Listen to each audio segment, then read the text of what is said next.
আসসালামু আলাইকুম রহমতুল্লাহ। সম্মানিত প্রিয় দর্শক শ্রোতা, আশা করি আপনারা সকলেই ভালো আছেন, আমিও ভালো আছি আলহামদুলিল্লাহ। গত কয়েকদিন প্রচণ্ড তাপদাহ চলছে। প্রচণ্ড গরমের মধ্যে আমরা কঠিন পরিস্থিতি পার করছি। আল্লাহ সুবহানাহু ওয়া তাআলা আমাদেরকে স্বস্তি দান করেন, আমিন। প্রচণ্ড তাপদাহে কিয়ামতের কঠিন মুহূর্তের কথা মনে পড়ে যাচ্ছে। আমরা জানি যে কিয়ামতের কঠিন মুহূর্তে সূর্য মাথার খুব কাছাকাছি থাকবে।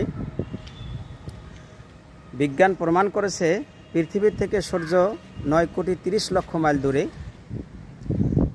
সূর্যে তাপ রয়েছে 1,40,00,000 ডিগ্রি সেলসিয়াস। লোহাতে নাকি মাত্র 1538 ডিগ্রি সেলসিয়াস তাপ দিলে লোহা মোমের মতো গলে যায়। সেখানে 1,40,00,000 ডিগ্রি সেলসিয়াস তাপ নিয়ে সূর্য কিয়ামতের মাঠে খুব কাছাকাছি অবস্থান করবে। মানুষের অবস্থা কেমন হবে? আল্লাহ সুবহানাহু ওয়া তাআলা বলেন, ইয়াউমা ইয়াকুনুন নাস কাল ফারাশিল মাবসুস।